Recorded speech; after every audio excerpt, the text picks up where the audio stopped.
Hi everyone, my name is Kirsten and I'm super excited to present my Inspired Inversions series to you.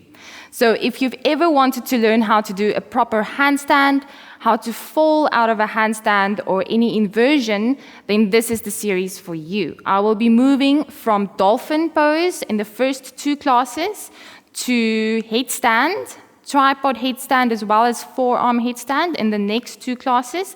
And then we will do forearm stand in the next 2 classes, and the last 2 will be handstands. So it's a nice progression, and there's many benefits to being inverted.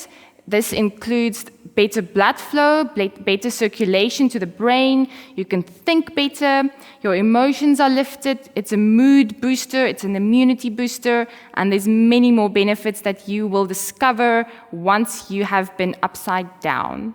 So I hope to see you there and have a beautiful day.